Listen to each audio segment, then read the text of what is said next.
শুনছেন কহর নিবেদন, হুমায়ুন আহমেদের লেখা উপন্যাস গৌরীপুর জংশন। আজ শুনবেন বইটির দ্বিতীয় পর্ব। তবে তার আগে এরকম আরও উপন্যাস শুনতে চাইলে আমাদের চ্যানেলটি সাবস্ক্রাইব করে পাশে থাকা বেল আইকনটি অন করে দিয়ে আমাদের সঙ্গেই থাকুন।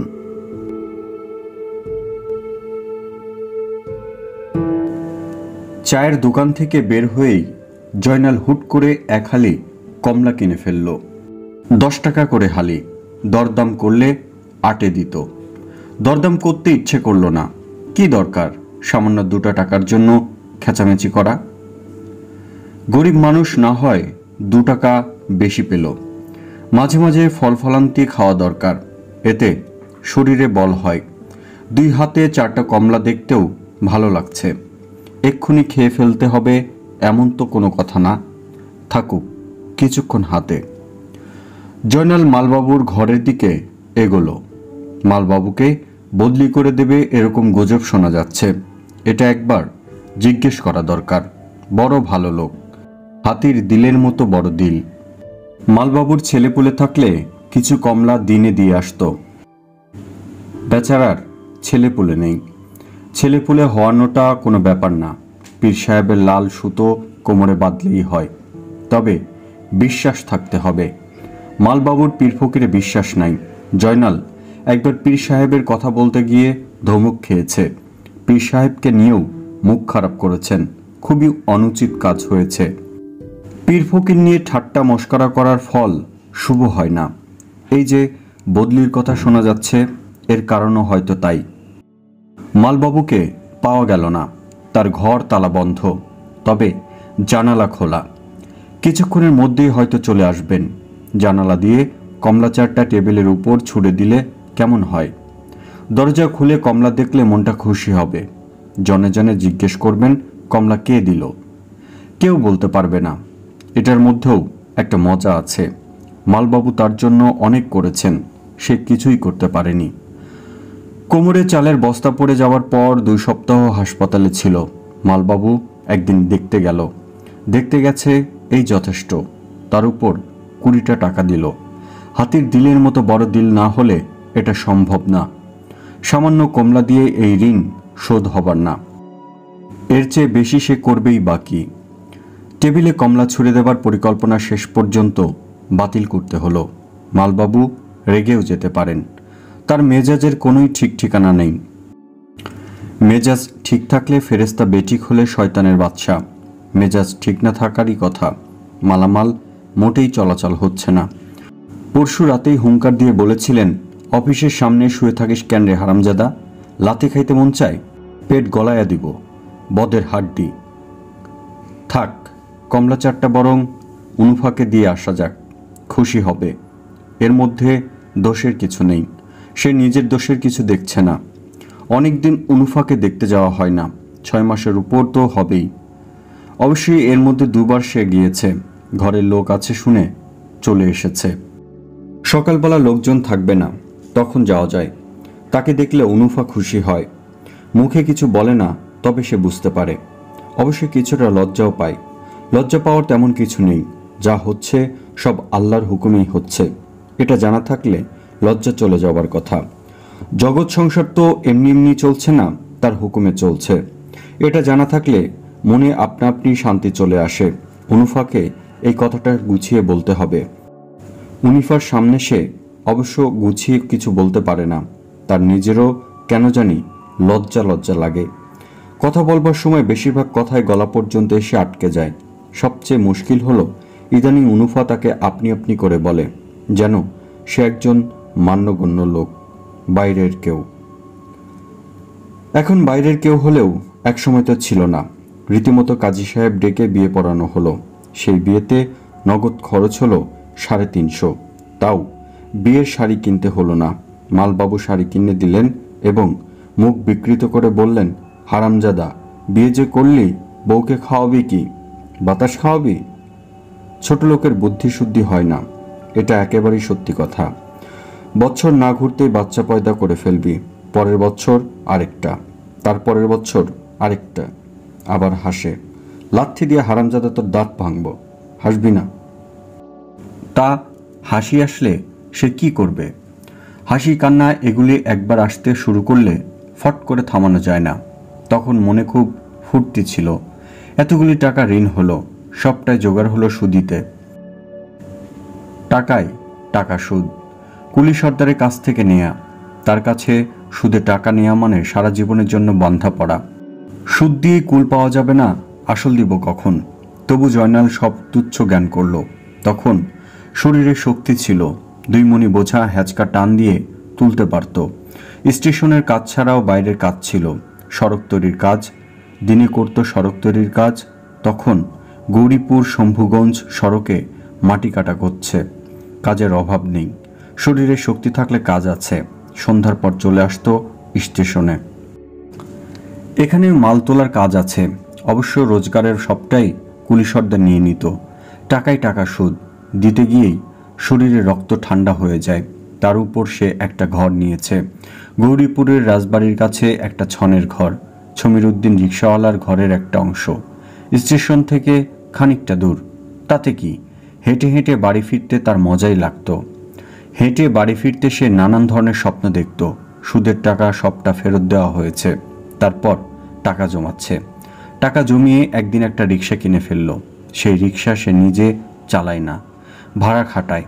তখন টাকা জমে দুদিক থেকে, তার টাকা এবং রিক্সার টাকা। জমতে জমতে অনেক হয়ে গেল। তখন তারা জমি কিনল। ব্রহ্মপুত্র নদীর তীরে প্রথমে ছোট্ট এক টুকরো জমি, তারপর আরেকটু, তারপর আরেকটু। একটা ঘর তুলল, টিনের ঘর। ঘরের চারপাশে ফলফলান্তের গাছ, পেছনে বাঁশঝাড় ছাড়া ঘরবাড়ি ভালো হয় না। ঘরবাড়ির আভ্রু থাকে না। কল্পনার এই পর্যায়ে সে বাড়ি পৌঁছে যায়। মনে হয় পথটা আরেকটু দীর্ঘ হলো না কেন? আরেকটু দীর্ঘ হলে ভালো হতো, আরও কিছুক্ষণ ভাবা যেত। পথে নামতেই পথ ফুরিয়ে যায়। এও এক আশ্চর্য কাণ্ড। তার পায়ের শব্দে দরজার ঝাঁপ সরিয়ে অনুফা বের হয়ে আসে। নিচু গলায় বলে, আজ অত দেরি হইল কেন? রোজ একই প্রশ্ন। একদিন সে সন্ধ্যায় চলে এসেছিল, সেদিনও বলল, আজ অত দেরি হইল কেন? জয়নাল হেসে বলল, এরে যদি দেরি কাও তাহলে যে বউ ঘরে বইসা থাকুন লাগে। থাকো না কেন? একটা পুরো দিন ঘরে থাকলে কি হয়? টাকা জমান দরকার অনুফা, টাকা জমান দরকার। টাকা অবশ্য কিছু জমতে শুরু করলো।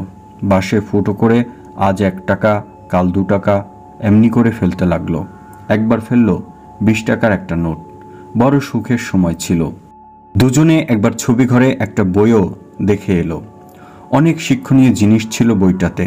দেবর ভাবির সংসার। দেবর তার ভাবিকে মায়ের মতো শ্রদ্ধা করে, ভাবি বড় স্নেহ করেন দেবরকে। ভাত মাখিয়ে মুখে তুলে দেন। এই দেখে স্বামীর মনে হলো খারাপ সন্দেহ। তার মনে হলো দুজনের মধ্যে ভালোবাসা হয়ে গেছে। তিনি দুজনকেই বাড়ি থেকে বের করে দিলেন। তারা পথে পথে ঘুরে গান গায়, ভিক্ষা করে। খুব করুণ বই। কাঁদতে কাঁদতে অনুফা অস্থির। জয়নাল নিজেও কাঁদছে। দেবর ভাবির দুঃখ সেও সহ্য করতে পারছে না। তবে একটা দিক ভেবে তার ভালো লাগছে। এ জাতীয় সমস্যা তার নেই। সে বড় সুখী মানুষ। বেশি সুখ কারো কপালে লেখা থাকে না, এটাও আল্লাহ তাআলার বিধান। কাজেই অঘটন ঘটল। চালের বস্তা পড়ে গেল কোমরে। দুনিয়া অন্ধকার হয়ে গেল। কাউকেই সে দোষ দেয় না, সবই কপালের লিখন। কথাই বলে না, কপালের লিখন না যায় খণ্ডন। তার কপালের লেখাই ছিল কোমরে পড়বে 3 মণ চালের বস্তা। তারপর অনুফা তাকে ছেড়ে চলে যাবে। অনুফার উপর তার রাগ নেই। যে স্বামী খেতে পড়তে দেয় না, খামাকা তার গলায় ঝুলে থাকবে কেন? তাছাড়া গায়ের রং ময়লা হলেও চেহারা ছবি ভালো। কোনো পুরুষ মানুষ একবার তাকে দেখলে দ্বিতীয়বার ঘাড় ঘুরিয়ে তাকায়। সেই পুরুষের চোখ চকচক করে। এই মেয়ের কি দায় পড়েছে জয়নালের সঙ্গে লিপ্টে থাকার? জয়নালের এখন মরে তখন মরে অবস্থা। হাসপাতাল থেকে কিছু হয়নি বলে চলে এসেছে স্টেশনে। 1 পয়সা নেই হাতে। মাথার ভেতরে সবসময় ঝমঝম করে ট্রেন চলে। কিছু মুখে দিলেই বমি করে ফেলে দিতে ইচ্ছে করে। মাঝে মাঝে মনে হয় হঠাৎ যেন কেউ সারা গায়ে 1 লক্ষ সূচ ফুটিয়ে দিল। সে তখন বিড়বিড় করে বলে, ভাই সকল, আপনারা ধরাধরি করে আমারে লাইনের উপরে শুইয়া দেন, আমার জীবনটা শেষ হোক। কেউ তাকে লাইনের উপর শুইয়ে দেয় না বলে জীবন শেষ হয় না। মালবাবুর অফিসের সামনে ময়লা বস্তার উপর সে শুয়ে থাকে আর ভাবে জীবন জিনিসটা এমন জটিল কেন। সেবার সে মরেই যেত, বেঁচে গেল দুটো মানুষের জন্য, মালবাবু আর রমজান ভাই। মালবাবু কয়েকদিন পর পর ডাক্তার নিয়ে আসতেন, কঠিন গলায় বলতেন, একটা ইঞ্জেকশন দিয়ে মেরে ফেলুন তো ডাক্তার সাহেব, মারতে পারলে 100 টাকা দেব। এরকম কষ্ট ভোগ করার কোনো অর্থই নেই। আগাছা পরিষ্কার হওয়া দরকার, এগুলি হচ্ছে আগাছা। আপনি ইঞ্জেকশন দিয়ে না মারলে আমি নিজেই লাঠি দিয়ে বাড়ি দিয়ে মাথা 2 ভাগ করে দেব। মুখে এসব বলতেন আর ভেতরে টাকা দিয়ে ওষুধ কিনতেন, দামি দামি ওষুধ।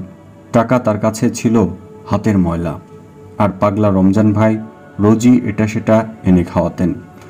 1 কাপ দুধ, একটা কলা, সুজির হালুয়া, লবণ মরিচ দিয়ে মাখা ভাতের মাড়, পাশে বসে নানান কথাবার্তা বলতেন, সবই জ্ঞানের কথা, ভাবের কথা। কষ্ট পাওয়া ভালো, বুঝলি রমজান, কষ্ট পাওয়া ভালো। কষ্ট হইল আগুন, আর মানুষ হইল খাদ মিশানো সোনা। আগুনে পুড়লে খাদটা চলে যায়, থাকে সোনা। তোর খাদ সব চলে যাচ্ছে, বুঝলি। রমজান ভাইয়ের কথা ঠিক না। কষ্টে পড়ে সে চোর হয়েছে, আগে চোর ছিল না। বোধহয় তার মধ্যে সোনা কিছুই ছিল না, সবটাই ছিল খাদ। হাতের 5টা আঙুর যেমন সমান না, সব মানুষও তেমন সমান না। কিছু কিছু মানুষ আছে পুরোটাই সোনা, আবার কিছু কিছু মানুষের সবটাই খাদ।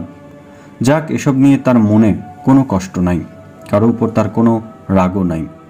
সে যখন শুনল উনুফা সমীরউদ্দিন রিকশাওয়ালার কাছে বিয়ে বসেছে, সে রাগ করেনি, বরং ভেবেছে ভালোই হয়েছে, মেয়েটার গতি হলো। সমীরউদ্দিন লোক খারাপ না, রোজগার ভালো, উনুফা খেতে পড়তে পারবে। তারপর শুনল আগের বউটার সঙ্গে ঝগড়ায় টিকতে না পেরে চলে গেছে। তখন কিছুদিন বড় অশান্তিতে কাটল। জোয়ান বয়স, কোথায় যাবে, কোথায় ঘুরবে। তারপর খবর পাওয়া গেল উনুফা একজন কাঠমিস্ত্রির কাছে বিয়ে বসেছে। কাঠমিস্ত্রির আগের বউ মারা গেছে, সেই পক্ষের 3-4টা ছেলে মেয়ে, ওদের মানুষ করতে হবে, বউ দরকার। এই খবর বড় আরাম পেল জয়নাল। যাক, একটা গতি হলো। আগের পক্ষের বউ যখন নেই তখন বলতে গেলে সুখের সংসার। কাঠমিস্ত্রি তখন রোজগারপাতি খারাপ হওয়ার কথা না। মানুষের কপাল এই বিয়েও টিকল না। নানা ঘাট ঘুরে ফিরে তার জায়গা হলো পাড়ায়। তা কি আর করবে, কপালের লিখন। অবশ্য একদিক থেকে ভালোই হলো, স্বাধীনভাবে থাকবে, কারো মুখের দিকে তাকিয়ে থাকতে হবে না। এই তো ভালো। ভাগ্যের উপর তো কারো হাত নেই। হাসান হোসেনের মতো পেয়ারা নবীর 2 নাতিকেও কি কুৎসিত মৃত্যুবরণ করতে হলো। ভাগ্য ছিল বলেই তো। উনুফার কাছে যাওয়ার আগে জয়নাল নাপিতের কাছে গিয়ে মাথার চুল কাটল, খোঁচা খোঁচা দাড়ি গজিয়েছিল, শেভ করালো। কেমন হালকা লাগছে নিজেকে, আয়নায় দেখাচ্ছে অন্য রকম। গায়ের শার্টটা অতিরিক্ত ময়লা। একটা শার্ট কিনে ফেলবে নাকি? পুরনো কাপড়ে বাজার ভর্তি, 15-20 টাকায় ভালো শার্ট হয়। টাকা যখন আছে কিনে ফেললেই হয়। একজোড়া স্যান্ডেলও দরকার, অনেকদিন ধরেই খালি পায়ে হাঁটছে। স্পঞ্জের একজোড়া স্যান্ডেলের কত দাম কে জানে, 10 টাকায় হবে না। খালি হাতে যাওয়াটা ঠিক হবে না। উনুফার জন্য কিছু একটা নিতে হবে, কমলা চারটা তো আছেই, এছাড়া অন্য কিছু। একটা শীতের চাদর নিয়ে গেলে কেমন হয়? ফুলতোলা শীতের চাদরের খুব শখ ছিল বেচারির, লাল রঙের চাদরের সাদা ফুল। উনুফার কাছে কোনোভাবেই সে খালি হাতে যায়নি, অতি তুচ্ছ কিছু হলেও নিয়ে গেছে। পান খেতে পছন্দ করত বলে একবার একটা পানের বাটা নিয়ে গেল। বড় খুশি হয়েছিল সেবার, খুশি হয় আবার লজ্জাও পায়। প্রথমবার যখন গেল লজ্জায় উনুফা কথা বলতে পারছিল না, সারাক্ষণ মাথা নিচু করে বসেছিল। কোনো ক্রমে ক্ষীণ স্বরে বলল, আপনার শরীর কেমন? আপনি ডাক শুনে জয়নালের বুকের ভেতরটা হাহা করে উঠল। তবে সে সহজভাবে বলল, ভালো। তুমি কেমন আছো? যেমন দেখতেছেন। খুব ভালো আছে বলে জয়নালের মনে হলো না। উনুফার চোখের নিচে কালি, মুখ শুকনো, মাথার চুলগুলো কেমন লালচে লালচে, তবু সুন্দর লাগছিল উনুফাকে। উনুফা বসেছিল জল চৌকিতে, জয়নাল চৌকির উপর। চৌকিতে পাটি বিছানো, এক কোনায় তেল চিটচিটে বালিশ। ঘরের পাশ দিয়ে বোধহয় নর্দমা গেছে, দুর্গন্ধে নাড়িভুড়ি উল্টে আসে। ঘরের এক কোণায় তোলা উনুনের পাশে লম্বা লম্বা সবুজ রঙের বোতল। বোতলগুলির দিকে তাকিয়ে জয়নাল ছোট্ট নিঃশ্বাস ফেলতেই অনুফা বলল, অনেক কিসিমের মানুষ আসে, মদ খাইতে চায়, এরাই বোতল আনে, আমি শেষে বোতল বেচা দেই। তুমি খাও না তো? না। খুব ভালো, ভুলেও খাইবা না। মদ হইল গিয়া নিশার জিনিস, একবার নিশা হইলে আর ছাড়তে পারবা না, শরীর নষ্ট হইব। আমি খাই না। না খাওনি ভালো। এরপর জয়নাল আর কথা খুঁজে পায় না, কথা খুঁজে পায় না অনুফাও। দুজনই অপরিচিত মানুষের মতো মুখোমুখি বসে থাকে। একসময় জয়নাল বলে, উঠি কেমন? অনুফা লাজুক স্বরে বলে, আরেকটু বসেন। আচ্ছা বসি। অনুফা উঠে গিয়ে কোত্থেকে যেন চা নিয়ে আসে, সঙ্গে ছোট্ট পিরিচে একটা নিমকি, একটা কালোজাম। নিমকি, কালোজাম এবং চা জয়নাল খায়, না খেলে মনে দুঃখ পাবে। এত কষ্টের পয়সার রোজগার। ফেরার সময় হেঁটে হেঁটে অনুফা তাকে অনেক দূরে গিয়ে দেয়। জয়নাল বলে, যাও গিয়া, আর আসো কেন, ঘর খোলা। অনুফা উদাস স্বরে বলে, থাকুক খোলা, ঘরে আছেই কি, আর নিবই কি। অনুফা একেবারে সদর রাস্তা পর্যন্ত আসে, দাঁড়িয়ে থাকে রাস্তার মোড়ে। জয়নাল যতবার ঘাড় ফিরিয়ে তাকায় ততবারই দেখে অনুফা দাঁড়িয়ে আছে, মাথায় ঘুমটা। অনুফার চোখ বড় মায়াময় মনে হয়, তাকে গৃহস্থ ঘরের বউয়ের মতোই লাগে, পাড়ার মেয়ে বলে মনে হয় না। রাস্তার চ্যাংড়া ছেলেপুলেরা অনুফাকে দেখিয়ে অশ্লীল ইঙ্গিত করে, সুর করে বলে, নোডি বেডি, নোডি বেডি। অনুফার তাতে কোনো ভাবান্তর হয় না। জয়নাল অনেকগুলি টাকা খরচ করে ফেলল। নিজের জন্য চেক শার্ট কিনল, একজোড়া স্যান্ডেল কিনল, অনুফার জন্য লাল চাদর, একটা বড় আয়না। অনুফার ঘরে ছোট্ট একটা আয়না সে দেখেছে, বড় আয়না পেলে খুশি হবে। আয়নার সঙ্গে একটা চিরুনি না কিনলে ভালো লাগে না, চিরুনিও কিনল। তারপরেও 100 টাকার উপর হাতে থেকে গেল। এই টাকাগুলি তো খুব বরকত দিচ্ছে, ফুরাচ্ছে না। মাঝে মাঝে কিছু টাকা হাতে আসে যেগুলি খুব বরকত দেয়, ফুরায় না। একবার ট্রেন থেকে একটা ছোট্ট মেয়ে হাত নেড়ে তাকে ডাকছিল, এই এই এই। সে অবাক হয়ে দ্রুত এগিয়ে গেল। মেয়েটা বলল, মা, একে ভিক্ষা দাও। জয়নাল হাসি মুখে বলল, আম্মাজি, আমি ফকির না, ফকির না হলেও ভিক্ষা নাও, মা, একে ভিক্ষা দাও। ট্রেন তখন ছেড়ে দিচ্ছে। মেয়েটির মা হ্যান্ডব্যাগ খুলে কোনো ভাঙতি পাচ্ছেন না। মেয়ে ক্রমাগত মাকে দিল তারা, মা, দাও না, দাও না। ভদ্রমহিলা শেষ পর্যন্ত অতি বিরক্ত মুখে একটা 50 টাকার নোট বাড়িয়ে দিলেন। ওই টাকা খুব বরকত দিয়েছিল, কিছুতেই শেষ হয় না। এটা ওটা কত কি কিনল, তারপরেও দেখা গেল পকেটে 20 টাকার একটা নোট রয়ে গেছে। ঠিক করলো এই টাকাটা অনুফাকে দেবে। আহা বেচারি, কত কষ্ট করছে, থাকুক তার হাতে 20টা টাকা। অনুফা কি ভাবলো কে জানে। মেয়ে মানুষের মন অন্য কিছু ভেবে বসেছিল হয়তো। কেঁদে কেটে অস্থির, কিছুতেই টাকা নেবে না। শেষ পর্যন্ত নিলই না। চোখ মুছতে মুছতে আবার আগের মতো রাস্তার মোড় পর্যন্ত পৌঁছে দিতে এলো। রাস্তার বদমাইশ ছোকরাগুলি আগের মতো চেঁচাতে লাগলো, নোডি বেটি যায়, নোডি বেটি যায়। ছোকরাগুলি বড় বজ্জাত, ইচ্ছে করে এদের চামড়া ছিলিয়ে গায়ে লবণ মাখিয়ে রোদে বসিয়ে রাখতে। জয়নাল অনুফার ওখানে পৌঁছলো দুপুরের কিছু আগে। পাড়ার মেয়েদের কাছে আসার জন্য সময়টা খারাপ। ওরা এই সময় ঘরের কাজকর্ম সেরে ক্লান্ত হয়ে ঘুমায়, রাত জাগার প্রস্তুতি নেয়। অনুফাও হয়তো ঘুমোচ্ছে। কড়া নাড়লে ঘুম ঘুম চোখে দরজা খুলবে। দরজা খুলেই লজ্জিত ভঙ্গিতে বলবে, আপনার শরীর এখন কেমন, পায়ের বেদনা কমছে? অনেকক্ষণ কড়া নাড়ার পর যে দরজা খুলল তার নাম অনুফা নয়, এ অন্য একটা মেয়ে, খুবই অল্প বয়স, 16-17 হবে না। চোখে মুখে এখনো কিশোরের লাবণ্য। মেয়েটি আদুরে গলায় বলল, এটা বুঝি আসবার সময়? তা আসছেন যখন আসেন। জয়নাল বলল, অনুফা নাই? ও আচ্ছা, অনুফা আফা? না, উনি এখানে নাই। হ্যাঁ তো অনেক দিন হইল ঢাকায়, তা ধরেন 5-6 মাস। আসেন না? ভিতরে আসেন। দরজা ধইরা মানুষের সাথে গল্প করতে ভালো লাগে না। ঢাকায় গেছে কি জন্যে? রোজগার পাতি নাই, কি করব কন? 5-6 জন এক লগে গেছে, আমরা 6 ঘর আছি। আসেন না, ভিতরে আসেন।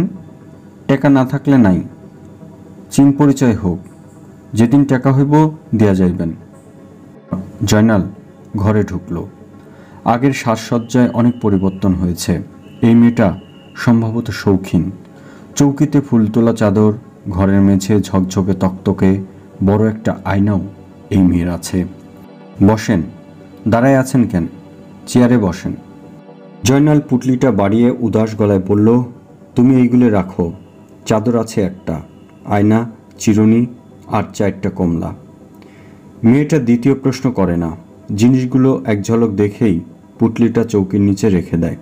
সম্ভবত তার মনে ভয় লোকটা হঠাৎ মত বদল করে জিনিসপত্র নিয়ে চলে যেতে পারে। আমার নাম ফুলি। এই পাড়ায় 2জন ফুলি আছে। যখন আইবেন জিগাইবেন ছোট ফুলি। খাড়াই আছেন কেন? বসেন। দরজা লাগাইয়া দিমু? না ফুলি, আজ যাই। এটা কেমন কথা? যাইবেন কেন? আসছেন, চিন পরিচয় হোক। জয়নাল কথা বাড়ালো না। তার মনটা খারাপ হয়েছে। সে বেরিয়ে এলো। এই মেয়েটাও অনুফার মতো সঙ্গে সঙ্গে আসছে। জয়নাল বলল, তুমি আসতেছো কেন? তুমি ঘরে যাও।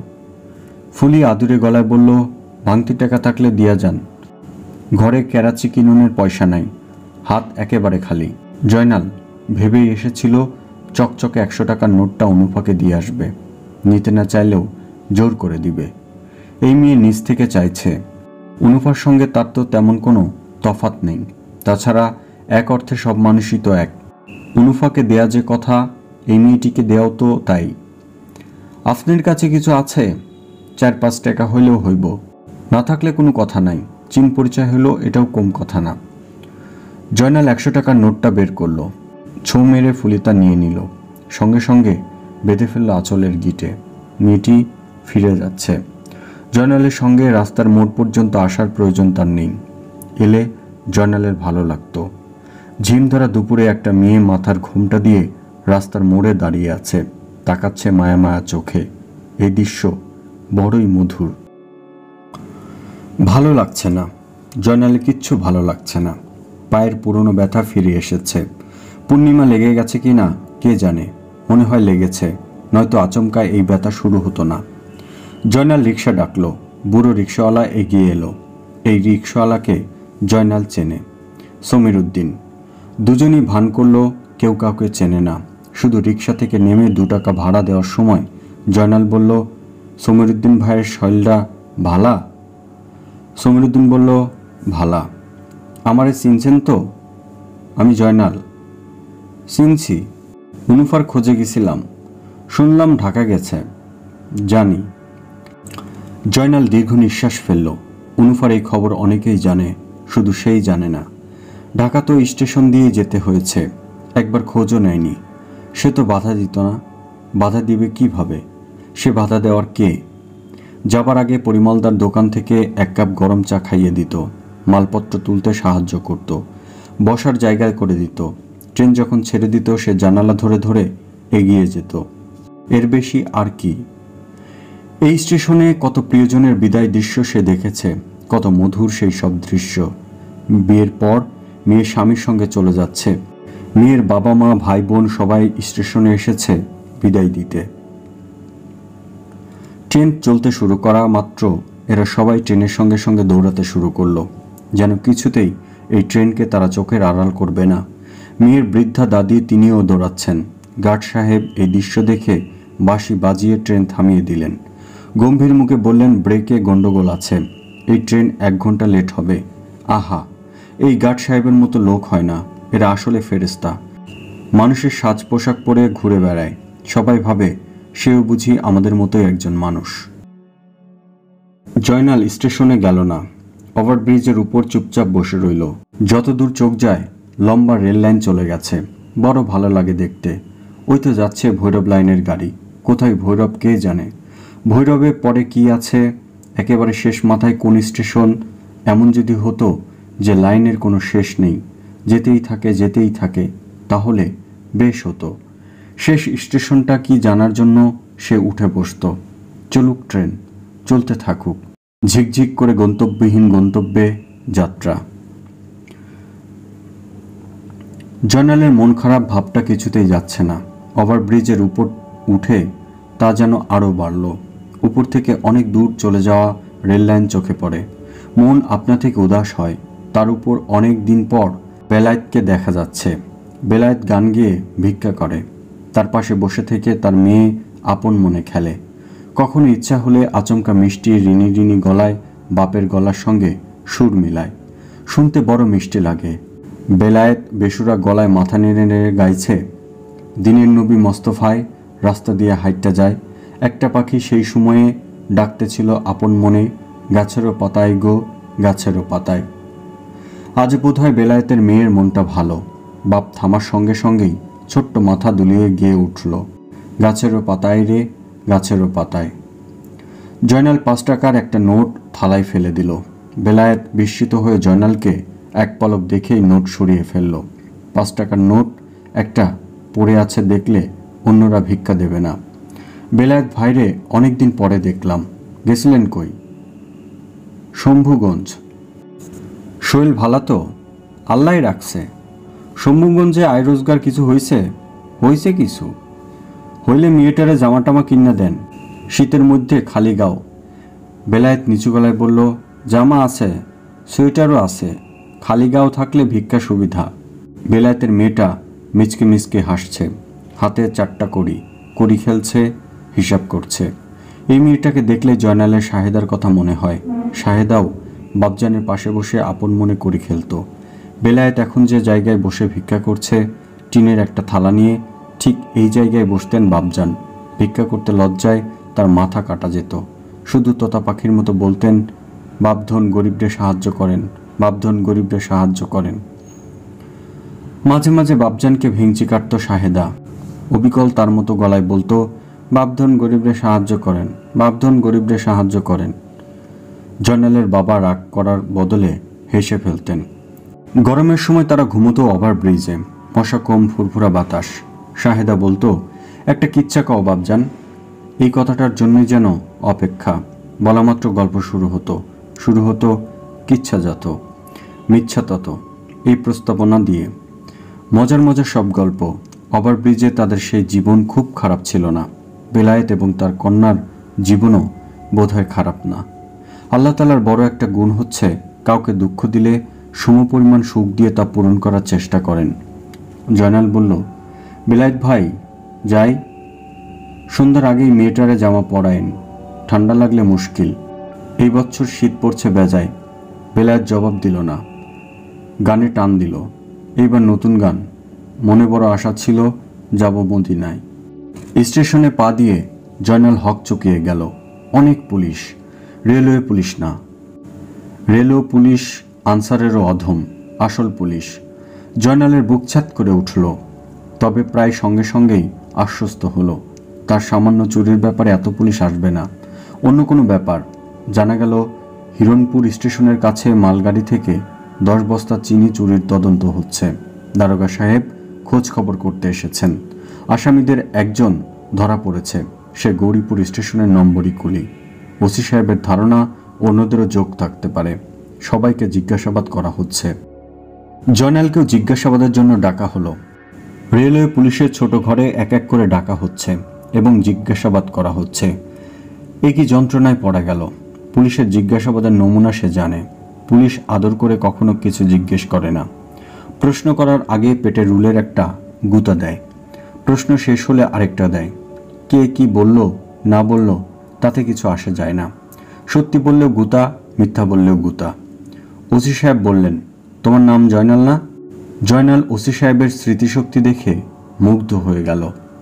সেই কবেকার কথা এখনো মনে আছে, এই না হলেও থানার ওসি। জয়নাল না তোমার নাম? জি স্যার। ওয়াগনে লুটের সময় তোমার সাথে আর কে কে ছিল? জয়নাল বিনয়ে ভেঙে পড়ে বলল, হুজুরে যখন আমার নামটা স্মরণ আছে, তখন আমার পাউডার অবস্থা নিশ্চয়ই স্মরণ আছে। এই পাওনিয়া আমি ওয়াগন লুট করতে পারলে তো কামই হয়েছিল। হুজুর পাউডার অবস্থা নিজের চোখে দেখেন। জয়নাল লুঙ্গি সরিয়ে পা দেখালো। তাতে ওসি সাহেবের বিশেষ ভাবান্তর হলো না। তিনি কঠিন গলায় বললেন, লুটের মালের ভাগ তো ঠিকই পাইছস। নতুন শার্ট, নতুন স্যান্ডেল, এগুলো হুজুর বকশিসের টাকায় কেনা। বকশিসের টাকা? বড়লোকের কারবার, টাকা পয়সা এরার হাতের ময়লা। আমার কথা যদি হুজুরের বিশ্বাস না হয়, কোরআন শরীফ আনেন, মাথার উপরে কোরআন শরীফ রাইখা তারপর বলবো। আচ্ছা যা ভাগ। স্বস্তির নিঃশ্বাস ফেলে জয়নাল বের হলো। বিরাট বড় একটা ফারাত কেটেছে, আরেকটি হলে ফেসে গিয়েছিল। ওসি সাহেব যদি বলতেন কার কাছ থেকে গরম পানি আনলে, তাহলেই সর্বনাশ হয়ে যেত। মিথ্যা কথা বেশিক্ষণ বলা যায় না। একের পর এক মিথ্যা বলতে থাকলে জিহ্বা ভারী হয়ে যায়, তোতলামি এসে যায়। একবার তোতলামি এসে গেলে আর দেখতে হতো না। জয়নাল বজলুকে খুঁজে বের করলো।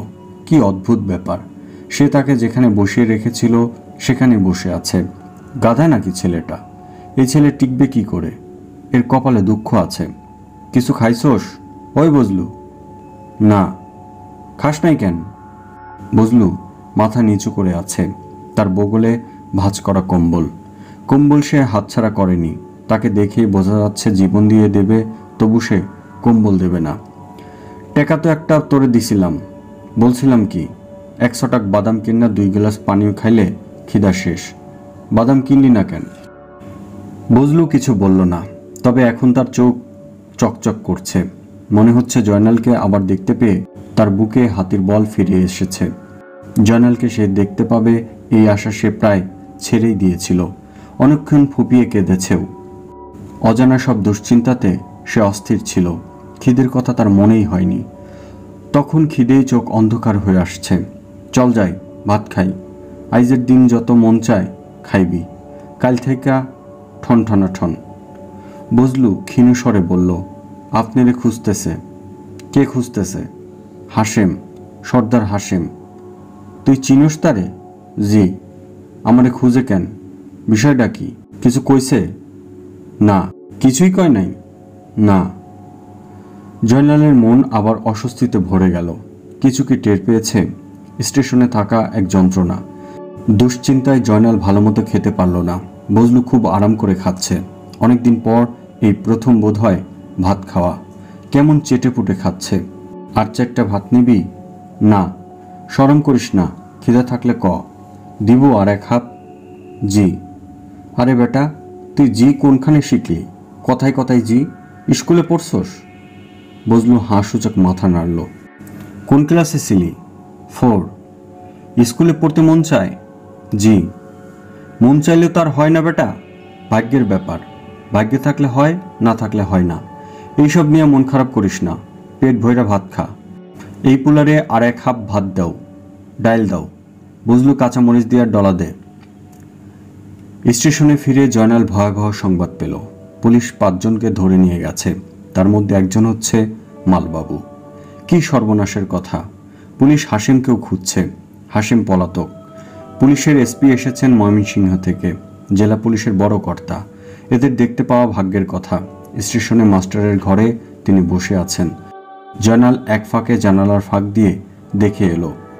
দেখতে ভদ্রলোকের মতো চুপচুপ করে চা খাচ্ছেন। জয়নাল বজলুকে উঁচু করে দেখালো। ছেলে মানুষ দেখতে না পেলে মনে একটা আফসোস থাকতে পারে। একজন কনস্টেবল ছুটে এসে বলল, ভিড় করবেন না, খবরদার। জানালার কাছ থেকে সরতে মন চাচ্ছে না। এসপি সাহেব এখন কি সুন্দর রুমাল দিয়ে ঠোঁট মুছছেন। এই দৃশ্য দেখার ভাগ্য কয়জনের হয়? স্টেশনে বেশিক্ষণ থাকা নিরাপদ মনে হচ্ছে না। জয়নাল বজলুকে নিয়ে ঘুমটি ঘরের দিকে রওনা হলো। রমজান ভাইয়ের কাছে যাওয়া যাক। মনটা ভালো নেই। মালবাবুকে ধরে নিয়ে গেছে। মারধর করেছে কি না কে জানে। ভদ্রলোক পুলিশ নিশ্চয়ই মারধর করে না, কিংবা কে জানে হয়তো করে। পুলিশ হচ্ছে পুলিশ, এদের কি আর মান্যগণ্য আছে? রমজান ঘরেই ছিল। তাকে খুব চিন্তিত মনে হচ্ছে। দরজায় জয়নালের ছায়া দেখেই আতকে উঠে বলল, কে কে? আমি, রমজান ভাই, আমি। স্টেশনের খবর কি রে জয়নাল? সাড়ে সর্বনাশ রমজান ভাই। ভালো ভালো লোক সব ধইরা নিয়ে যাইতাছে, মালবাবুকে ধরছে। এই খবর শুনছি। নতুন কি খবর? এসপি সাহেব আইছেন, চা খাইতে খাইতে রুমাল দিয়া ঠোঁট মুছতাছেন। চেহারা সুরত সুন্দর। বড় চিন্তার বিষয় হলো জয়নাল। রমজানের ঠোঁট মুখ শুকিয়ে গেল। তার এত চিন্তার কি আছে জয়নাল বুঝতে পারল না। সিগারেট খাইবেন রমজান ভাই? দে দেহি। এই প্রথম রমজান কোনো রকম আপত্তি ছাড়াই সিগারেট নিল। চিন্তিত মুখে সিগারেট টানতে লাগলো। একবারও বলল না নিজের পয়সার জিনিস ছাড়া খাই না রে জয়নাল। জয়নাল কাছে আয়, তোরে কানে কানে একটা কথা কই। জয়নাল এগিয়ে গেল। রমজান ফিসফিস করে বলল, আমি সব জানি রে জয়নাল, সব জানি। কি জানেন? ওয়াগনকে লুট করেছে এই বৃত্তান্ত। একজন খুনও হয়েছে। পুলিশ জানছে গতকাল, আমি জানি 2 দিন আগে। কোন কি? জানলে তো লাভ নাই, কারে বলবো এসব কথা? পুলিশরে বললে পুলিশ সবের আগে ধরবো আমারে। খাঁটি কথা। রমজান দীর্ঘ নিঃশ্বাস ফেলে করুণ গলায় বলল, চিন্তাভাবনা এখন কিছুই করতে পারি না। তুই অত বড় একটা সমস্যা দিলি, মানুষ জাতির লেজ নাই কেন? এই সমস্যা নিয়েও বসতে পারতেছি না। চিন্তা করতে বসলেই সব আওলাইয়া যায়। থাক, পরে চিন্তা করবেন। একটা জন্তু অবশ্য পাইছি যার লেজ নাই, যেমন ব্যাঙ। ছোট্ট অবস্থায় থাকে, বড় অবস্থায় থাকে না। চিন্তা করে দেখলাম ব্যাঙের সাথে মানুষের মিলও আছে। ব্যাঙ যেমন বেহুদা লাফায়, মানুষও লাফায়। ব্যাঙ যেমন বড় বড় ডাক ছাড়ে, মানুষও ডাক ছাড়ে। আরও চিন্তা দরকার। এখন তুই যা। মাথা আওলা হইয়া আছে। জয়নাল চলে যাবার জন্য পা বাড়িয়েছে। রমজান আবার ডাকলো, খুনটা কে করছে শুনে যা, কাছে আয়। এইসব কথা কানে কানে বলা লাগে। জয়নাল এগিয়ে এলো। খুনটা করছে হাশেম। একবার মানুষ মারলে আরেকবার মারা লাগে। মানুষের রক্তের মধ্যে নেশার জিনিস আছে। একবার রক্ত দেখলে জবর নেশা হয়, তখন আরেকবার দেখতে মন চায়। তারপর আবার। প্রথম খুন হইল কে? মোবারক। এই খুন আমার নিজের চোখে দেখা। কাউরে কিছু বলি নাই। বলা বলি করে আর কি লাভ? শুধু নিজের মনে চিন্তা করছি। এখন বললাম তোরে। একজন কাউরে বলতে হয়, না বললে মাথা ঠিক থাকে না। তোরে যে বললাম অহন মাথা ঠিক হয়েছে, তোর মাথাটা বেঠিক হইল। করণের কিছু নাই, যা, আমার কথা শেষ। অহন নিশ্চিন্তে মনে অ্যাক্সিডেন্ট বাজায় দিমু। অ্যাক্সিডেন্ট বাজাইবেন? আজ রাইতে এই ঘটনা ঘটব। দেরি করে লাভ নাই।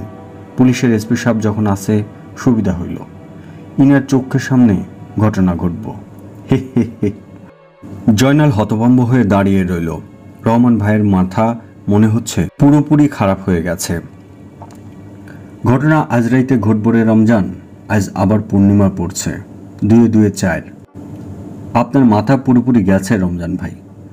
আমার একলার তো যায় নাই রে জয়নাল। মাথা সকলের একসাথে গেছে। মাথা কারো ঠিক নাই।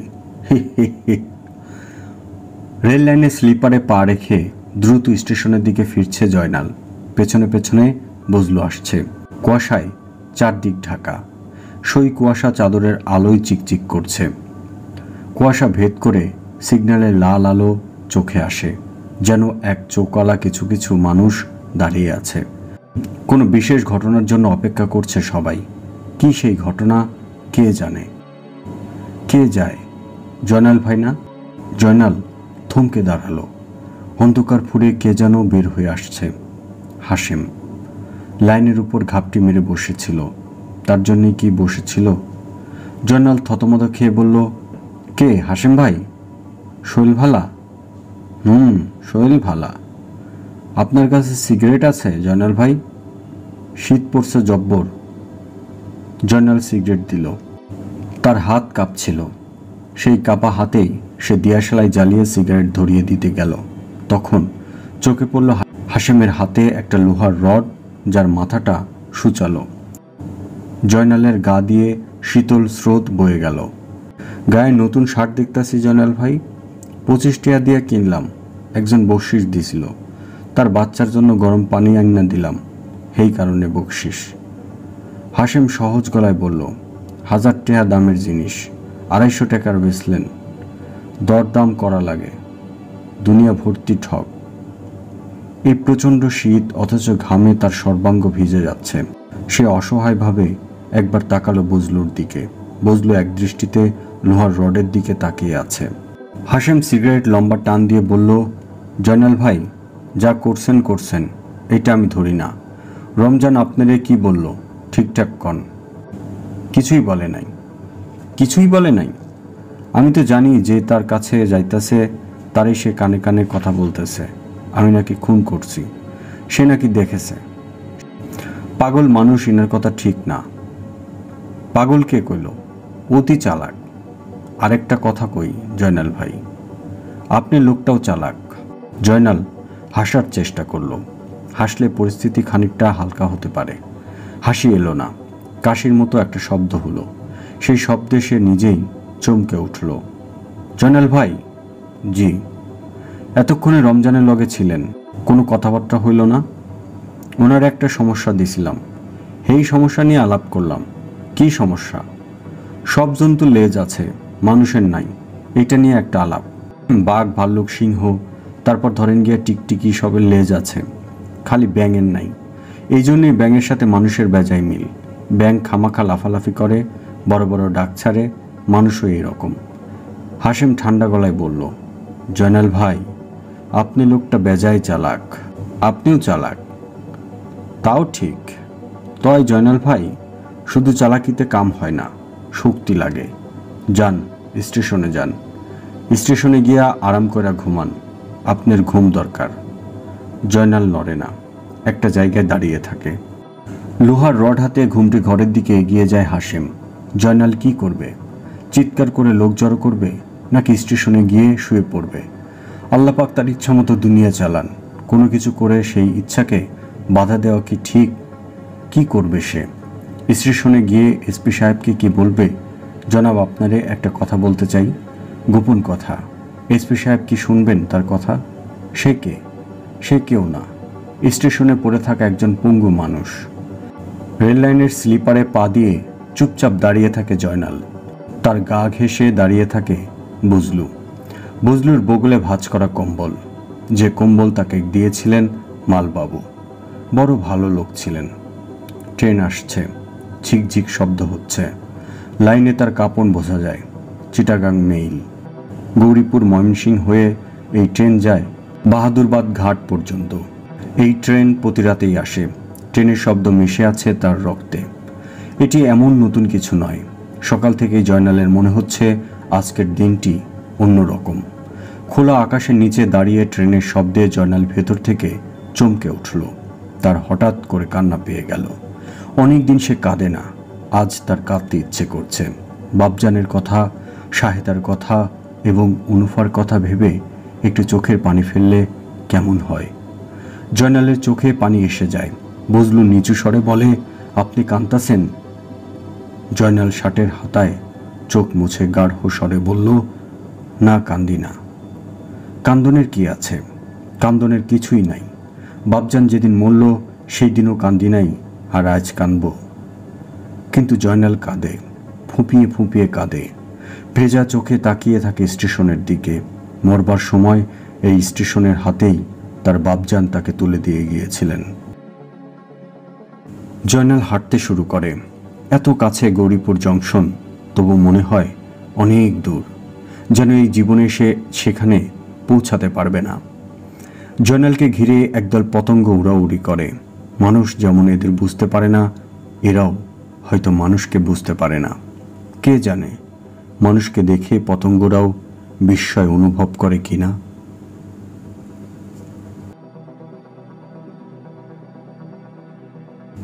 বন্ধুরা, এতক্ষণ শুনছিলেন হুমায়ুন আহমেদের উপন্যাস গৌরীপুর জংশন। এরকম আরও উপন্যাস শুনতে চ্যানেলটি সাবস্ক্রাইব করে পাশে থাকা বেল আইকনটি অন করে দিয়ে আমাদের সঙ্গেই থাকুন। এছাড়া উপন্যাসটি কেমন লাগলো আমাদের কমেন্টস করে জানাতে পারেন। তাছাড়া আপনাদের পছন্দের উপন্যাস শুনতে চাইলে আমাদের কমেন্টস করে সেটি লিখে জানাতে পারেন। আমরা অবশ্যই চেষ্টা করব সেই উপন্যাসটি আপনাদেরকে পড়ে শোনাতে। ততক্ষণ পর্যন্ত আপনারা সবাই সুস্থ থাকুন, ভালো থাকুন। ধন্যবাদ।